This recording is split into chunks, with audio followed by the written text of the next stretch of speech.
Subscribe our Nehra Classes YouTube channel to watch free live training sessions and to avail the membership facilities and additional perks, click the join button. Hello everyone, I Vikas Nehra welcome you all to session number 58 of our ongoing RHCSA version 10 training. In this session, we will talk about Flatpak management in RHEL 10. The question which might be coming in your mind is, what is Flatpak? Flatpak is recently introduced in RHEL 10 RHCSA exam, and Flatpak is supported from RHEL 9 onwards. Flatpak is a software packaging and distribution system for Linux that is different from RPM, YUM, DNF in both design as well as purpose. So what is the definition of Flatpak? It is a software packaging and distribution system which is totally different from RPM, YUM, DNF, apt-get, and it is universal. That means it will work on all flavors of Linux. So what basically Flatpak is, it is universal app format for Linux. That means it can run on different distributions like Fedora, RHEL, Debian, Arc, and many more. Second, it uses a sandbox runtime model. What is the meaning of this sandboxed runtime model? It means apps are isolated from the base system for security and stability. Third, it uses OS tree for versioned file system storage. So apps share runtimes only and only downloads what is needed.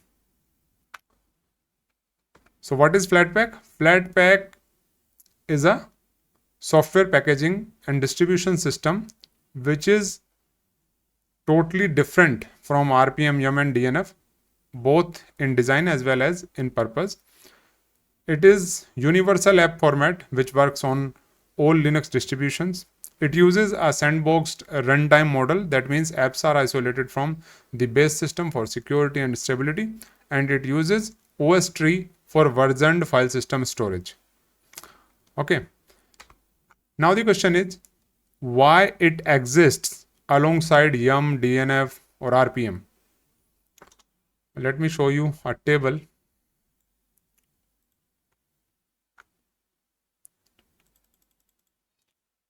Why it exists alongside RPM and YUM. So if I talk about the target scope, RPM, YUM and DNF, they use system level OS, system level packages like core operating system, libraries and services, while the Flatpak is mostly desktop applications. If I talk about the compatibility, RPM, YUM or DNF, they are tied to the Linux distribution version, while Flatpak is cross-distro. That means it will work on all the distributions. Same package can run on any Linux flavor, any Linux version. Third is updates.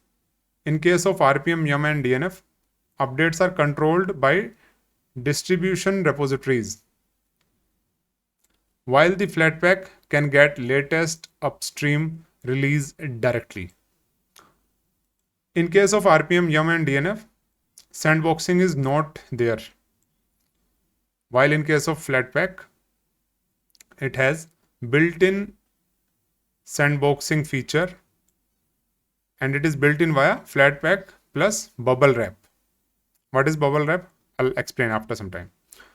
If I talk about the dependencies, in case of RPM, YUM and DNF, app must match the system libraries, while in case of Flatpak, it bundles needed libraries in runtime, so less dependencies are there.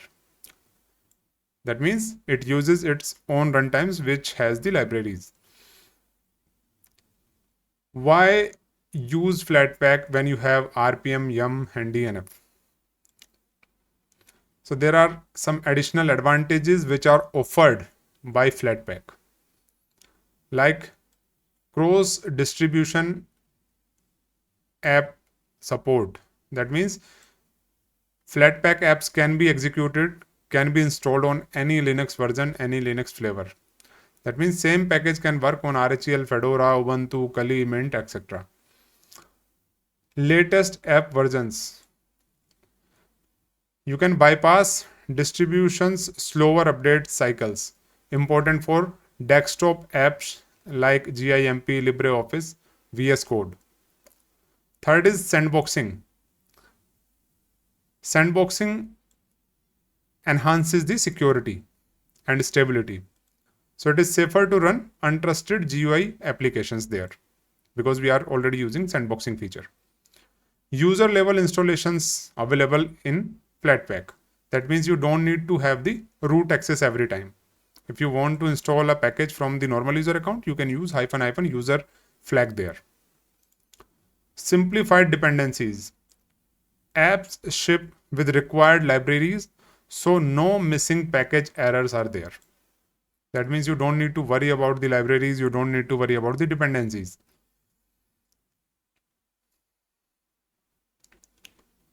Although you will still use RPM and DNF there for core operating system components, system services, and server softwares. Admin controlled environments where only tested system packages are allowed. So in those cases also, you will use RPM and DNF.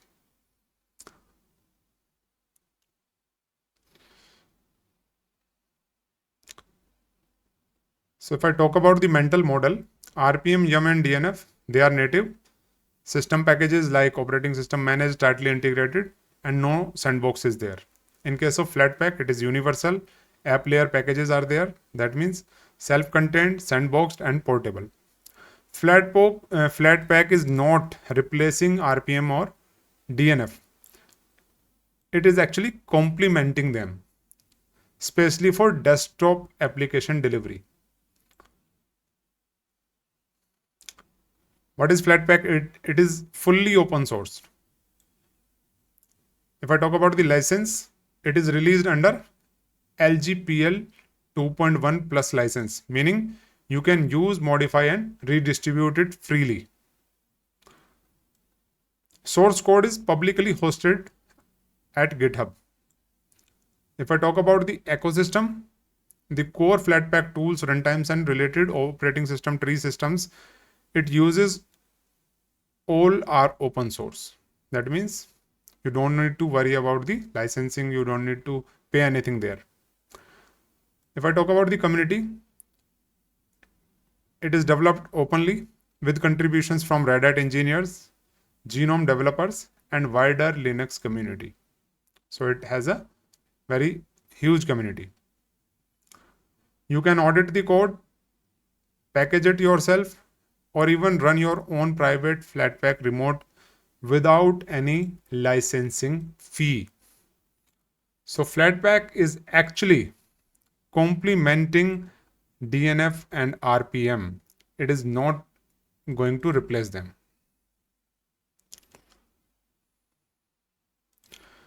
Flatpak also requires repositories.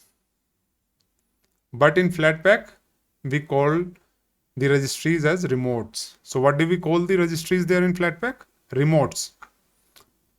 A remote is a repository of Flatpak applications and runtimes, similar how RPMs come from the DNF and yum repos.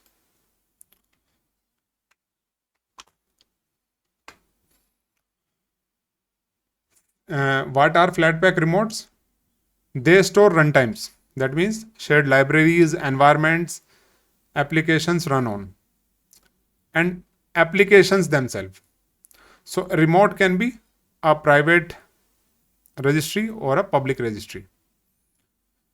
Flatpak always come from remote unless you manually install it from a local Flatpak file. Okay.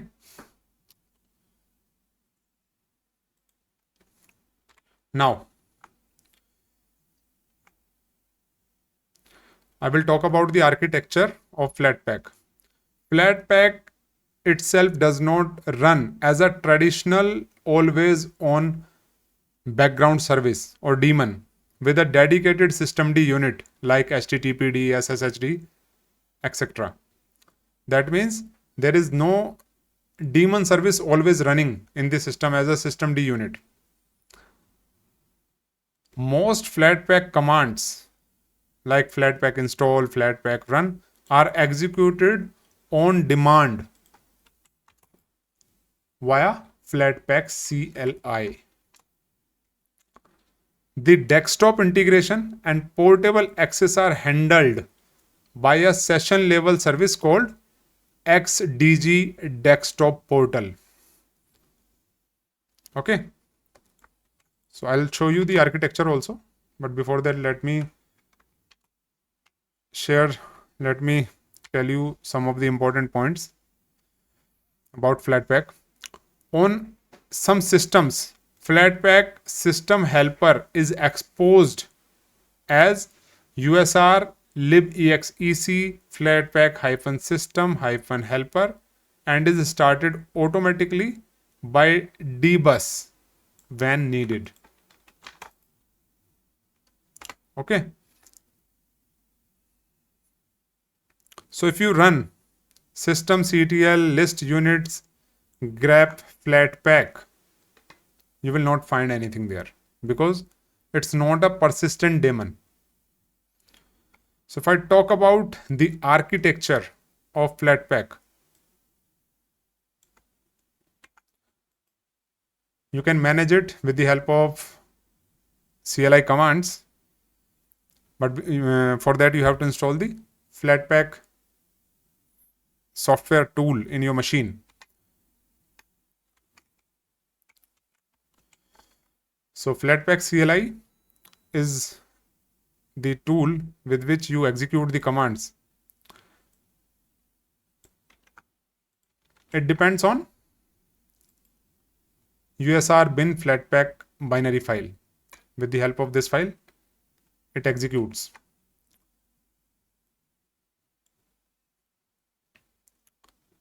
Then it invokes Flatpak system helper.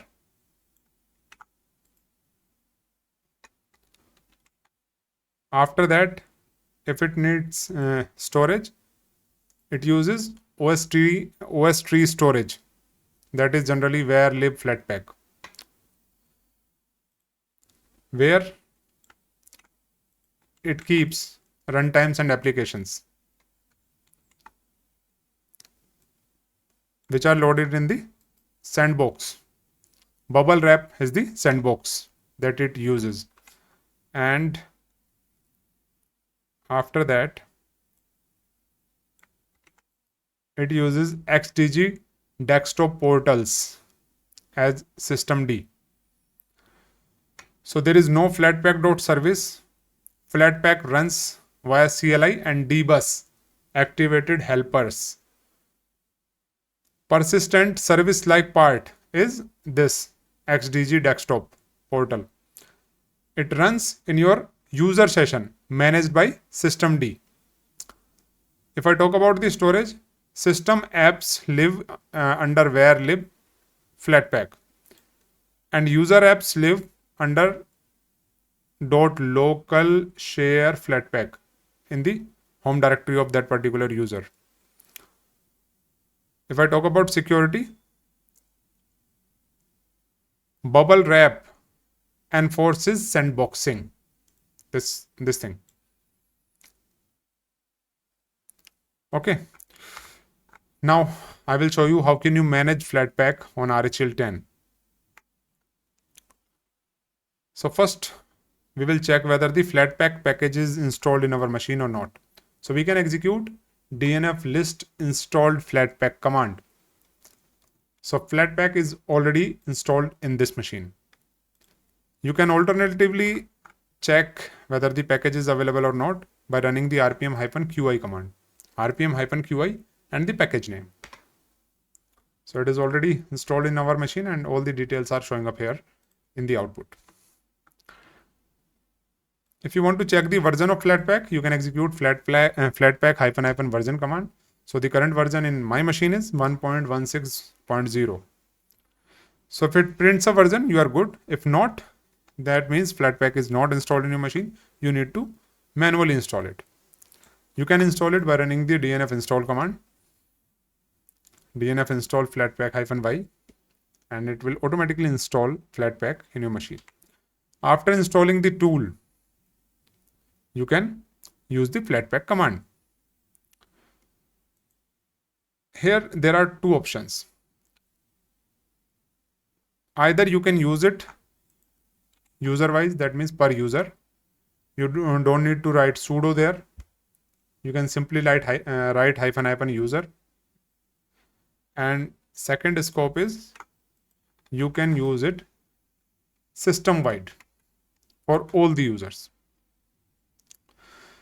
So what I'm going to do, I'm going to show you both scopes. I'm going to start a duplicate tab, and here on the other shell, I will log in the account of Vikas Nehra user. So I have a super user account and I have a normal user account. I will show you both these scopes. How can we manage the Flatpak for the user, and how can we manage it system wide. So first of all, we will check the repositories. So the command to check the repositories system wide is flatpak remotes, which we can execute from the root user. So it will show us the repositories that can be used for the Flatpak.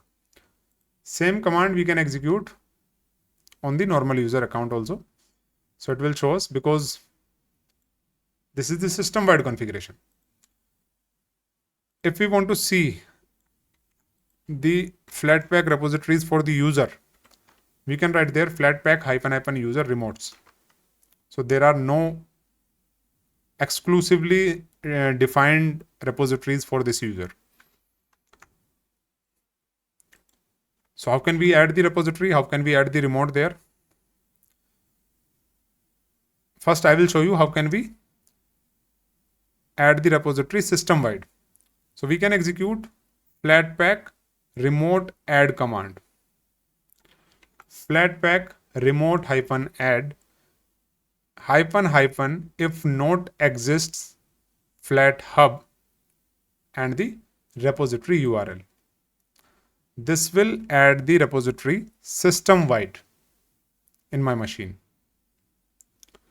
After that, we will verify the remotes by running the flatpak remotes command. Now it is showing one more repository there, Flatpak, and it is system widely available in this machine. Same command we can execute from the normal user account. So here also it is showing us the Flatpak remote, but it is not showing anything for the user. Now I will show you how can we add the repository from the normal user account. If we do it from the normal user account, it will work only for that particular user. So same command we can execute by mentioning an additional flag -- user there under the command.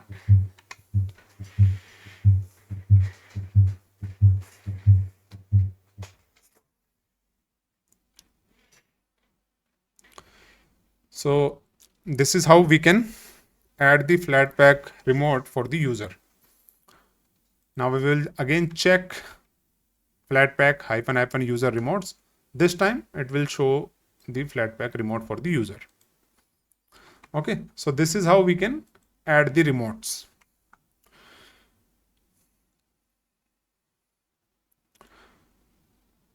If you want to add the Flatpak beta remote, Flathub beta remote for the beta packages which are currently in the development phase, you can execute this command flatpak remote -add -- if -note exists Flathub beta. Flathub beta is the name of the remote and this is the URL. So this is for the system wide configuration.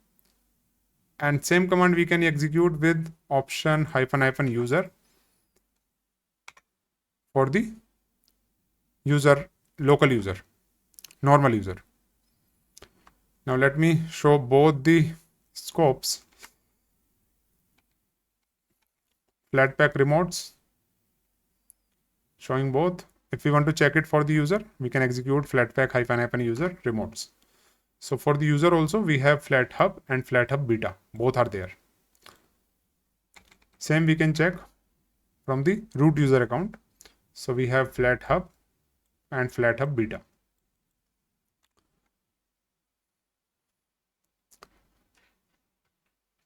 If you want to remove a remote,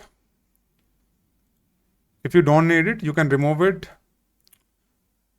To remove it from the entire system, you can execute the flatpak remote delete and the repository name from the root user account. So this will remove the remote from the machine, and you can verify the same by running the flatpak remotes command. Flathub beta is deleted. It is not showing up there.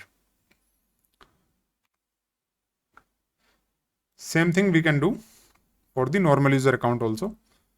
Suppose I want to delete the Flathub beta remote from my machine, from my account.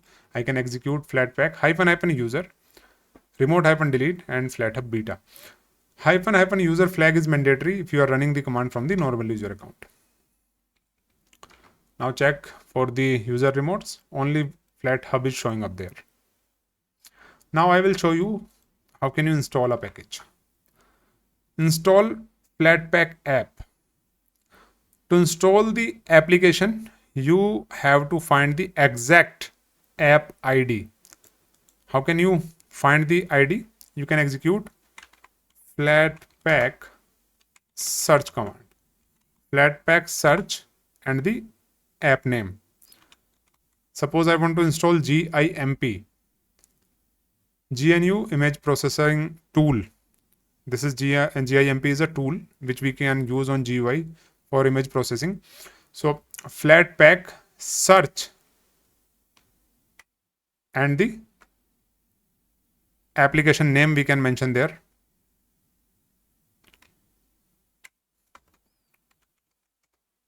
So it will show the list along with the application ID. And it can take a few seconds, so we have to wait here. Same thing we can do from the normal user account also.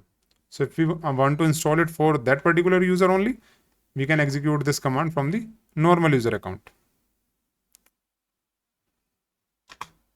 We can write there -- user.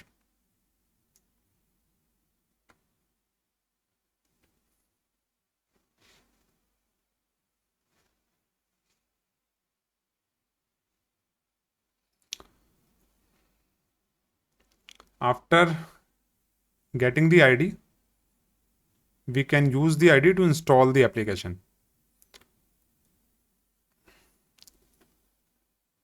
Suppose I want to install this one.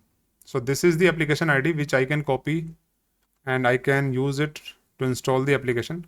Let me install the application.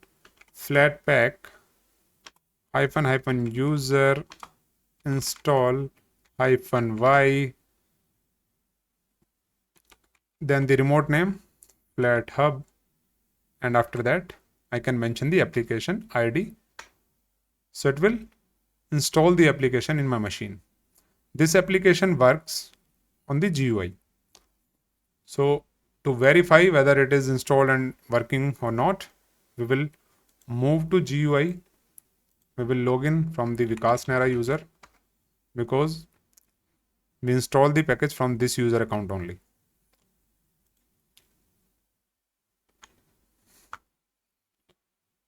You can have a look at this. Package is getting installed there.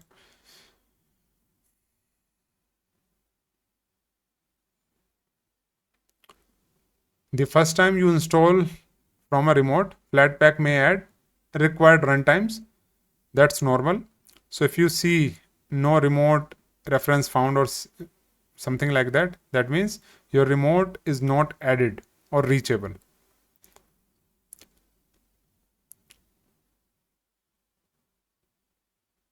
So we are done. Package has been successfully installed. You can have a look at this. Installation complete.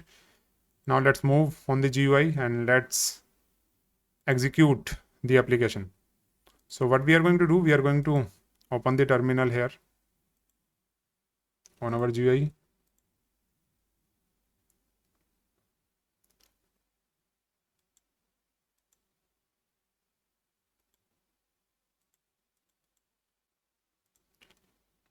If your application is not depending on GUI and you want to run it, you can execute the application by running flatpak run command. Flatpak run and the application ID. But this application requires GUI to work. So it will throw an error, cannot open display. So we have to execute it from the GUI only.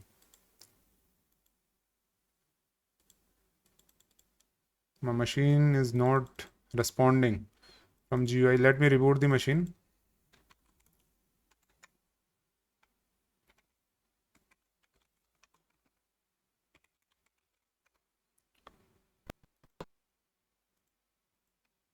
We will wait to start. We will wait for the machine to come up again.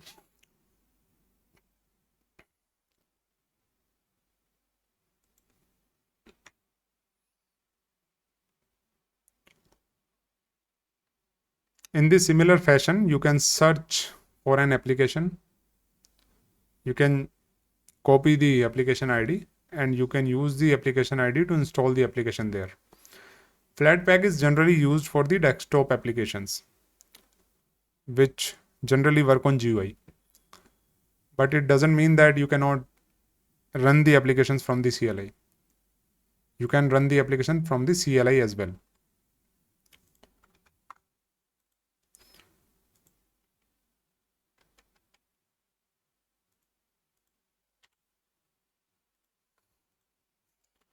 Let me log in back into my machine.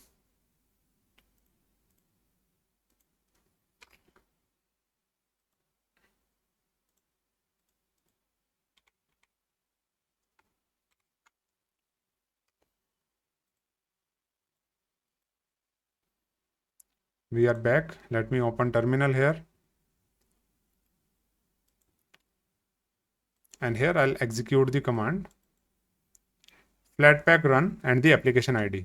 So this will start the application. This will run the application there on GUI.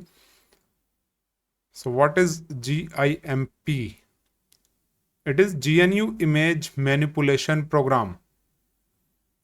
You can look at this. Application is starting up.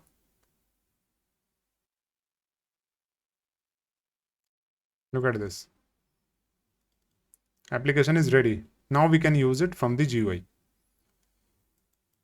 In the similar fashion, we can install other applications.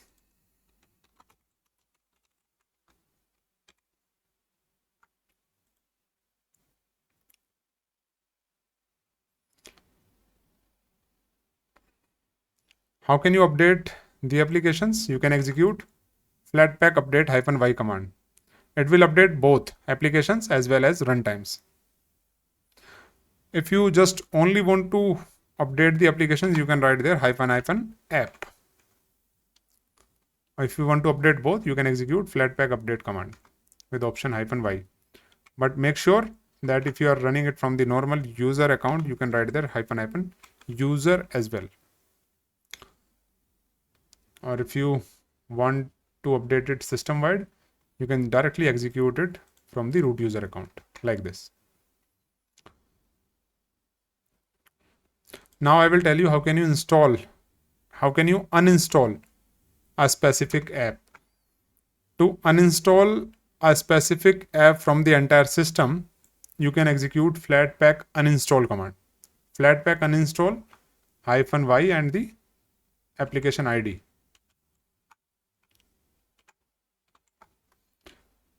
Same thing you can do from the normal user account also. If you are trying to remove the application from the user account. Flatpak -user uninstall -y and the application ID. So this will uninstall the application. After that, it will not allow us to execute the application there. Look, it is saying application not installed.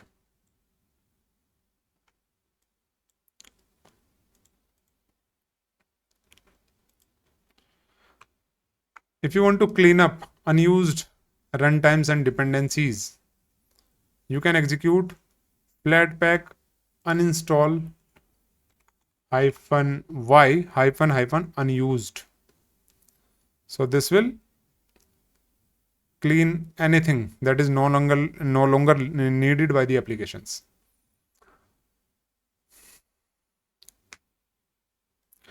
If you want to list the installed applications, you can execute flatpak list -app. Same command you can run from the normal user account with -user flag. This will show all the applications which are already installed by the user. Let me show you. Let me reinstall the application. I'm reinstalling the application there. Now let me check. Look, now it is showing GNU image manipulation program which is installed for the Nehra user. Let me check it from the root user account also. So it is not showing for the root user because this was installed from the Nehra's account.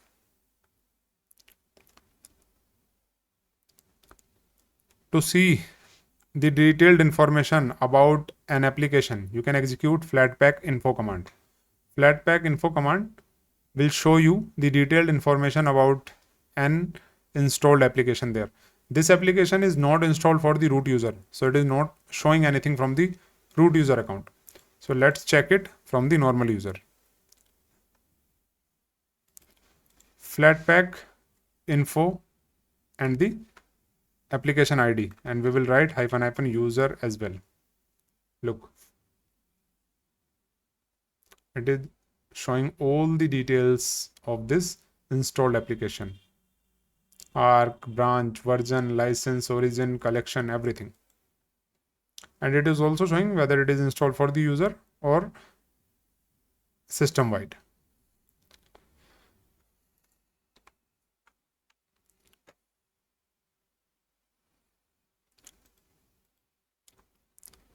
If you want to change default install scope, suppose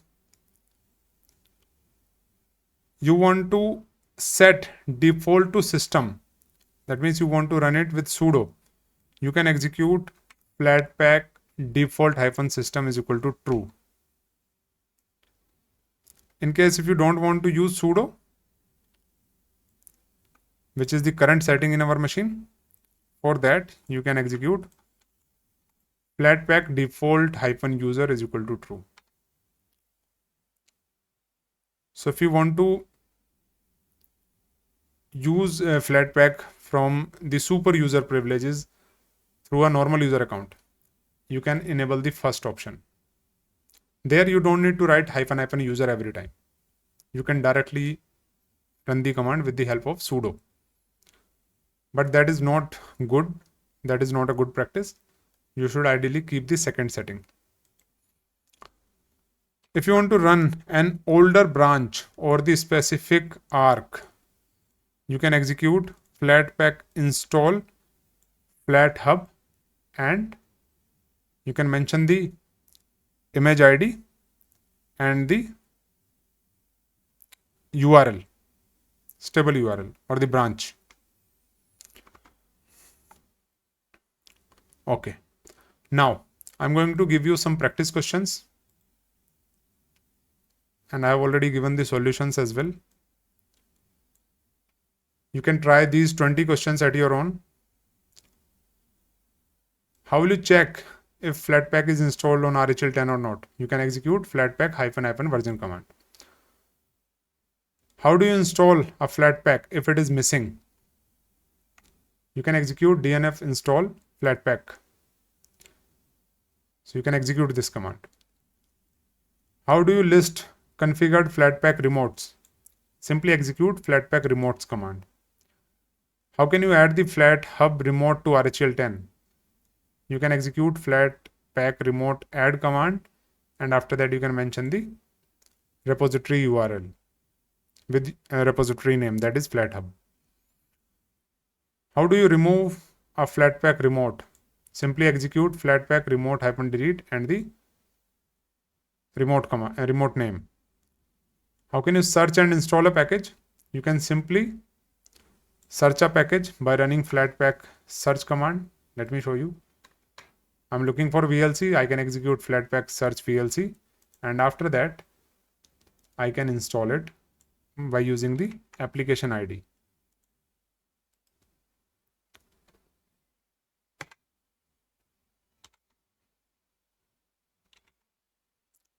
So it's very easy.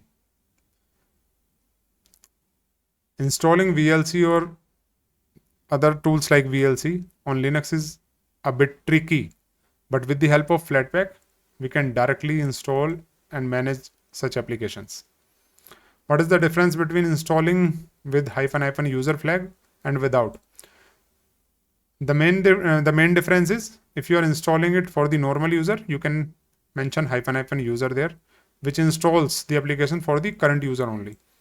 And if you want to install it system wide, you can directly execute Flatpak install command without option --user. How can you run the application? You can execute the application by running Flatpak run command. So you can try these questions. There are total 20 questions. You can practice these questions in your respective machines. And if you face any challenges, you can post your comments there in the WhatsApp group. So that's it from my side for this session of Flatpak. If you have any questions, you can ask me now.